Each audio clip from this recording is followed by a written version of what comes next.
All right, so one of our biggest emphases in Unit 6 is in using the fundamental identities and some other identities that we are going to learn. Now, there's a number of different ways that we can use them, and that's what I want to use this lesson to introduce.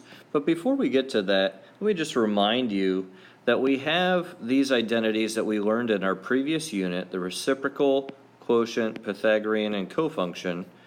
But also let me point out a new set of identities called the even and odd identities. Now, you may see these called by different things in different sources, but you'll notice what happens here is we're looking at cases where we have a negative angle inside our trig function, okay? Now, what you see happening here is the fact that with our sine, cosecant, tangent, and cotangent, all of those, the negative angle makes the value of the sine equal negative, okay? So you can almost think of it as you could take this negative out of the sine and put it out in front. Same thing with cosecant, take it out, put it in front, and then the angle is positive. All right, so just to look at our graph here, sine is this red graph here, okay? So if you look at sine of pi over 2, which equals 1, if I were going to go over here to negative pi over 2, the sine of negative pi over 2 is negative 1. Okay? If I had the sine of pi, all right, that one's kind of easy. It's 0, but I go over here to negative pi, and it's negative 0, or still 0. If I had the sine of pi over 6, which is a half, and I went over here to negative pi over 6, sine of negative pi over 6 would be negative 1/2. I could see the same thing with my tangent as well. Pi over 4, for example. The tangent of pi over 4 is 1. However, if I went to negative pi over 4, you'll notice the tangent is down here at negative 1. All right, so here we can see when you make the negative, the angle negative, the value of tangent becomes negative, okay? So that's how sine, cosecant, tangent, and cotangent work. The reason why they work is because they are what are known as odd functions. If we were to take the sine and rotate it 180 degrees around the origin, using that origin as a pivot point, the sine would look identical to what it looks like now. This would rotate up to here, and this would rotate down to here, and it would look the same as the original sine function. Okay? Tangent is also an odd function. If I were to take this and rotate it 180 degrees, that would come down here, and this would go up here. Tangent would look identical to what it does now. And so would cosecant and cotangent. Cosine is the one that's a little bit different here. You'll notice, if you look closely here, that making the angle negative has no impact at all on the value of cosine. And that's because cosine is what's known as an even function. An even function, the easiest way to see an even function is to recognize that it is symmetrical about the y-axis. Okay, so if I were to take the cosine of pi over 6, which is root 3 over 2, and then I did the cosine of negative pi over 6, I'd get a root 3 over 2. If I were to take the cosine of, say, 7 pi over 6, which is a negative root 3 over 2, and then I did cosine of a negative 7 pi over 6, again, I would still get negative root 3 over 2. So you notice that it doesn't impact, making the angle negative does not impact the value of the cosine. So if you see cosine of negative theta or negative u, you could just get rid of the negative and it's going to be equal. Same thing with secant. Okay, so that's just an introduction of one new set of identities. So now that we've seen our new set of identities, even and odd identities, let's look at our 4 applications of trig identities. And these are 4 that we're going to hone in on in this unit. First of all, we're going to revisit the idea of evaluating other trig functions. We've done a bit of this. We're going to do it a little bit with more of an emphasis on the identities themselves. We're also going to look at simplifying trig expressions. So we will do more of that today as well. Then later on in this unit, we're going to talk about developing other trig identities from the ones we already have, and then also solving trig equations. So here you kind of see an overlay of the entire unit. These are the two we're going to emphasize right now. So let's take a look at an example that we might have seen in the previous unit and look at how we might do this now, okay? So here we are going to use the values secant of u is -3/2 and tangent of u is positive to find the values of all 6 trig functions. Okay? Now, to start with this, we'd start the same way we did before. Secant is the reciprocal of cosine, so I would make cosine a -2/3 because it's just flipped.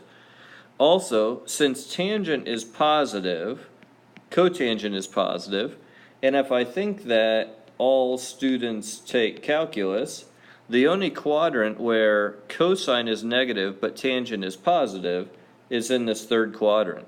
So that means that sine is also negative, and by extension cosecant would also be negative. So how do we find these other values? Well, in our last chapter, what we did was we would take an angle and we'd make a little right triangle. We're in the third quadrant here, and we saw cosine is a -2/3, and since that's adjacent over hypotenuse, we draw this. We'd have to use the Pythagorean theorem, and this would be the square root of 7, negative square root of 7, because we have 9 minus 4. Oops, sorry, square root of 5. And then we could do everything, all right? The nice thing is, though, by using the identities, we don't have to do it that way. All right, let's see why. First of all, we look and see how cosine is related to our other trig functions, or even secant. And if we remember our Pythagorean identities, we actually can figure out sine by using sine squared of u plus cosine squared of u equals 1. All right, well, cosine is -2/3, so if I square that, I get a positive 4/9. And some of you were doing this in the last unit, but now I want all of you to focus on trying to do it this way. So we have this, we subtract the 4/9, so we get sine squared of u equals 5/9. And then we square root. So sine of u is plus or minus the square root of 5/3, because that's the square root of 5/9. Now, this plus or minus here poses a little bit of a problem unless we remember what we figured out at the beginning. We are in the third quadrant. So, of course, sine has to be negative, so it's a negative √5/3. Okay?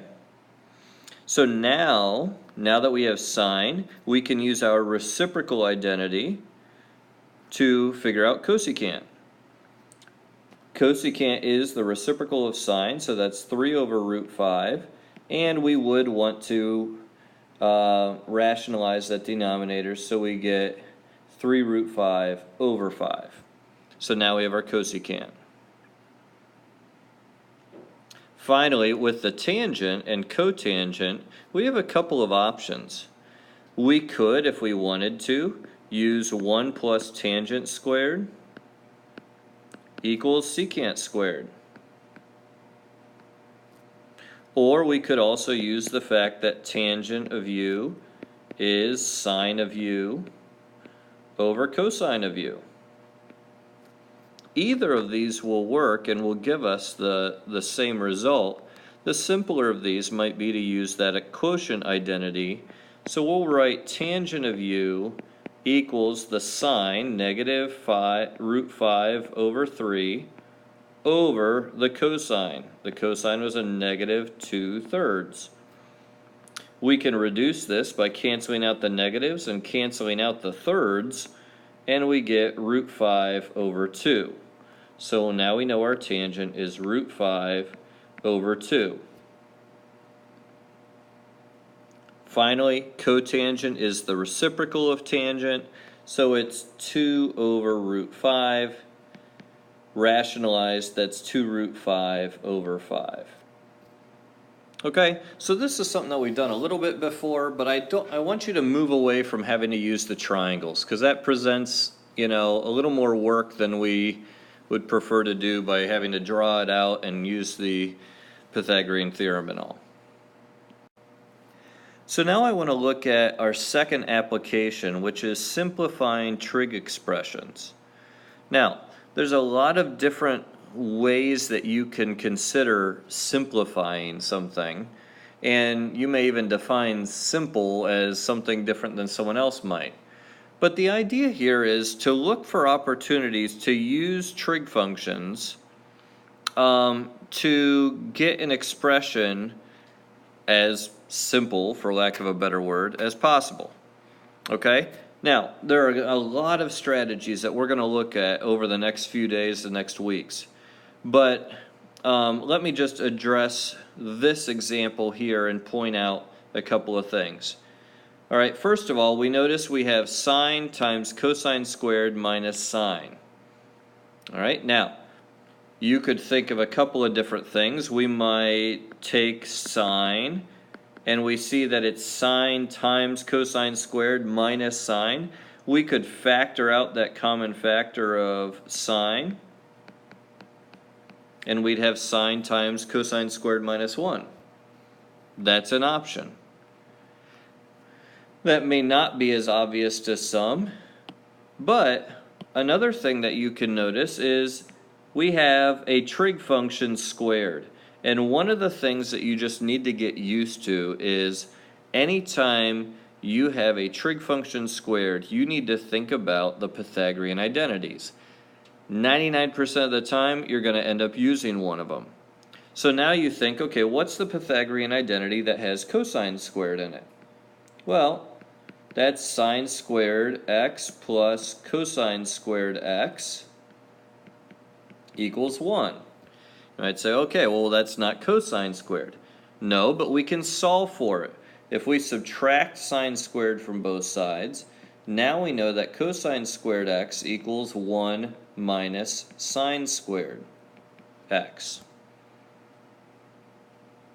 So, if I substitute that in for the cosine squared, I have sine of x times 1 minus sine squared of x minus the sine of x. Okay? So you'll notice here, I substituted that in for the cosine right here. Cosine squared. So now, let's simplify what we can. I'm going to distribute the sine. So I have sine of x minus sine cubed of x minus sine of x. And now you can see sine minus sine is 0, and I'm left with just sine cubed of x. All right, so now instead of having two different trig functions involved and things being subtracted from each other, now we just have one expression, negative sine cubed of x. It's just one term to deal with, okay? So you might say, well, why in the world is this useful? Well, there are a number of different things that this can involve, and one of which is simply, some of the formulas that we have that are nice and pretty now. In the development of those formulas, they ran into things like this that they then used identities for to make them look a little prettier and a little more user-friendly. But one example that those of you who go on to study calculus will find is that doing calculus with trig functions can get very complex if we don't use identities. And I'm going to use an example of finding a derivative. Now obviously I don't expect you to be able to do this. You haven't learned how to do derivatives yet. But I think you'll be able to see that using the simplified form is definitely going to make life easier for the calculus student finding a derivative, okay? So let's say I was trying to find the derivative of this original function, okay? If I were to do it just the way it's written, I would have to go through all of these steps, okay? Because I have things multiplied, this is squared, I'd have to go through all this mess of work. And by the way, notice I do end up using a trig identity anyways in there, but I come up to the answer -3 sine squared x times cosine x. Again, I don't expect you to understand what all is going on here, but I think you can understand that if I were to use the simplified form of that, I actually can just write down the answer. If you ask any of the SL or the AP Calc students right now, what's the derivative of negative sine cubed of x, they'd be able to write down the answer of this just by looking at it. So, while you may not understand the calculus, I think you definitely can understand that one step is a whole lot shorter than 1, 2, 3, 4, 5 steps. So that's one way that we will be able to use these in the future. So now we're learning the skills to be able to do that. So now I want to start looking at a couple of strategies. I already mentioned one. When you see a squared trig function, look to use a Pythagorean identity. But we're going to look at a couple other strategies here that you can use. One is when you have a binomial in a denominator like this, okay? One of the things we often like to do is get it so that we don't have a binomial in the denominator, if it's at all possible. Now, one thing I'll warn you about, remember that if the addition is in the denominator, you can't split this into 1 over 1 plus 1 over sine. All right, we can't make this 1 plus cosecant and call it a day. All right, so we have to have a better way. And you'll see here, the way that we're going to do this is by multiplying by the conjugate of the denominator. All right, you might say, well, why in the world are we multiplying by the conjugate of the denominator? What's that going to do for us? Well, let's see. The conjugate of my denominator is going to be 1 minus sine of x. Okay, 1 minus sine of x. Now, if I multiply those together, obviously the numerator is just 1 minus sine of x, but my denominator, when I FOIL, since I'm using conjugates, the outers and inners will cancel out, and I'm left with just 1 minus sine squared of x. And hopefully you're having an aha moment, and you see that sine squared, and you're thinking Pythagorean identity. All right, Pythagorean identity, sine squared plus cosine squared equals 1, means that I could rewrite that so that cosine squared would equal 1 minus sine squared if I simply subtract the sine squared from both sides of that identity. So now I have a 1 minus sine of x equals cosine or over cosine squared. Okay? Now, I want this so it is not in a fractional form. Well, I still have a fraction here. Okay? So before we couldn't split it up when the binomial was in the denominator. But hopefully you know that when you have a binomial in the numerator, you could split this up. So I'm going to make this a 1 over cosine squared minus sine over cosine squared.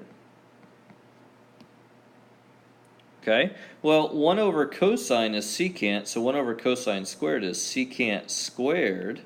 All right, so great, the fraction, we don't have a fraction there.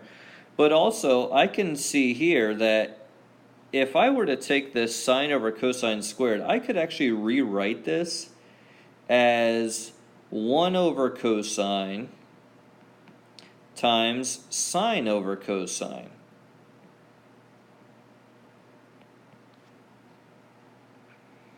and 1 over cosine is secant. Sine over cosine with our quotient identity is tangent.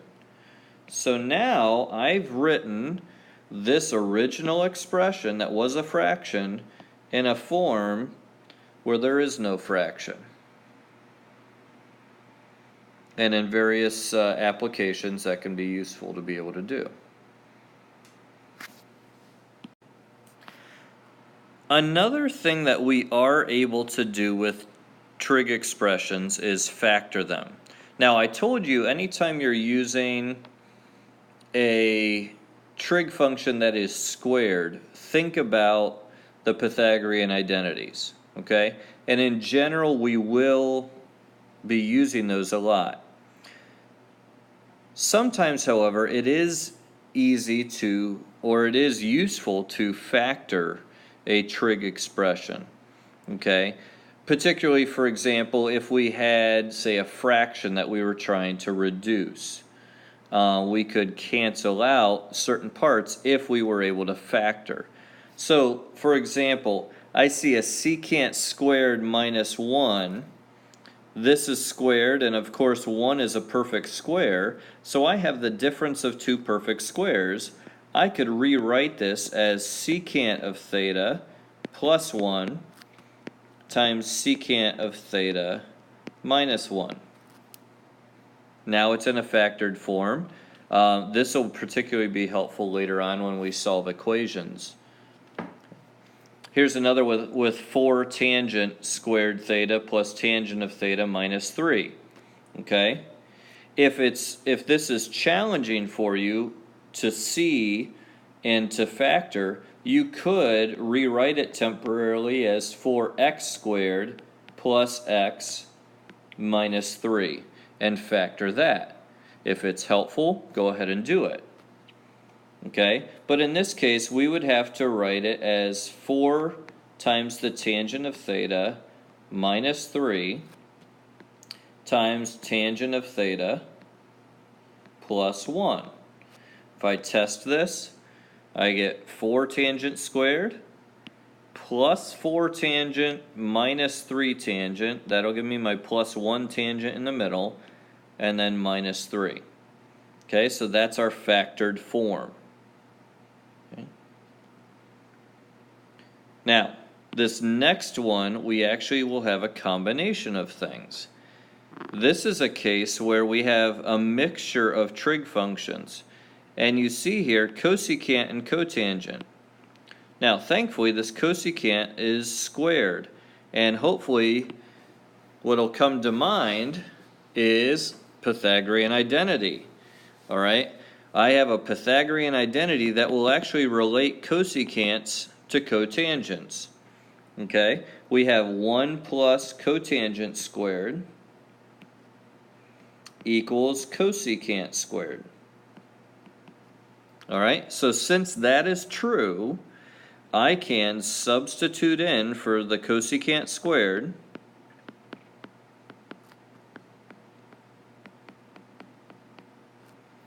And then I can simplify cotangent squared minus cotangent minus 2. And now I can factor. Okay? One of the steps that we're going to be looking at later when we solve equations with these things is that you almost always have to get the equation in terms of just one trig function. So in this case, we would have to get it all in terms of cotangents, and then we could factor it. So we have cotangent of x minus 2 times cotangent of x plus 1, and we've got it factored, and then we could go on and solve it. So finally, I want to give you a little sneak peek of how this is used by looking at an application that we're going to do in the future quite a bit, and that is verifying the identity. Okay? Now what we're saying here is this is not an identity that you have to memorize, but someone has said that this is true. And what we want to do is we want to verify whether or not it is true. Now, The one rule that we have about this when you're trying to verify an identity is you're not allowed to assume that it actually is equal. So in other words, I'm not allowed to just multiply both sides of the equation by 2 because that's assuming that it's equal. All right? Even though it has an equal sign there, we're not going to assume it's true. We're going to question whether it's true. So we're going to use the identities here to work with either the left-hand side or the right-hand side, or we could work with both individually, but the goal is we want to make the two sides look the same.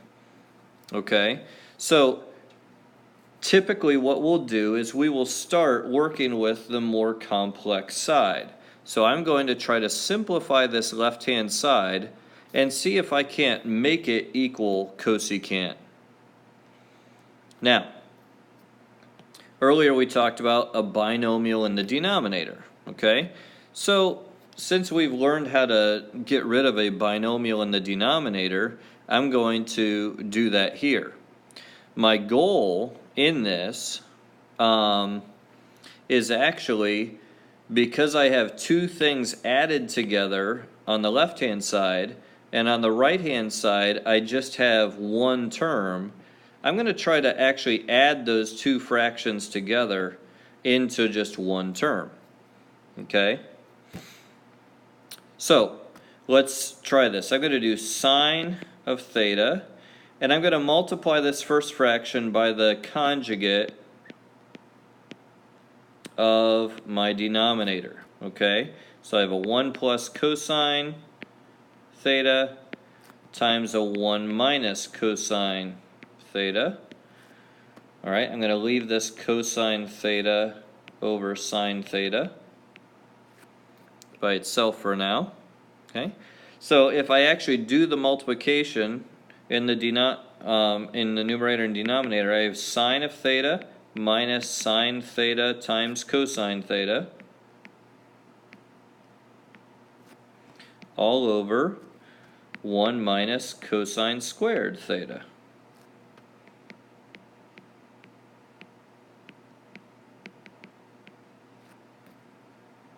Okay, now this denominator ought to be jumping out at us because we know sine squared plus cosine squared equals 1, so 1 minus cosine squared equals sine squared.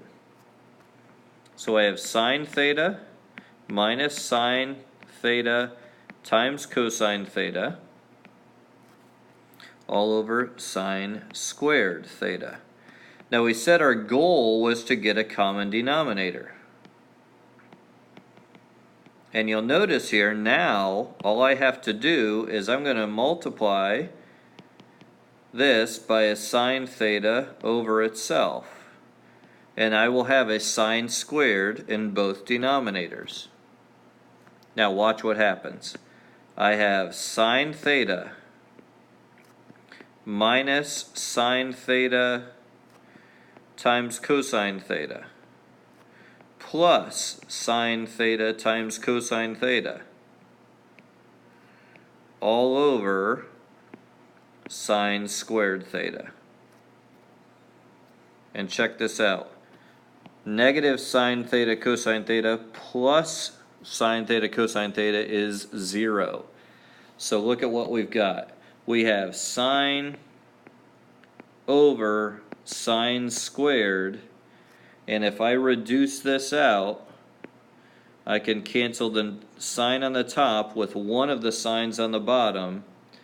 That is 1 over sine, which does actually equal cosecant theta, which is what we were getting, so we know it is true. Now you might be saying, there's no way I'd be able to do that. That's way too hard. And right now, this would be a really challenging one for you. But as we practice over the next few days, we're going to get more and more comfortable using these identities and seeing the different strategies that we can use to be able to come up with proofs or verifying the identity like this.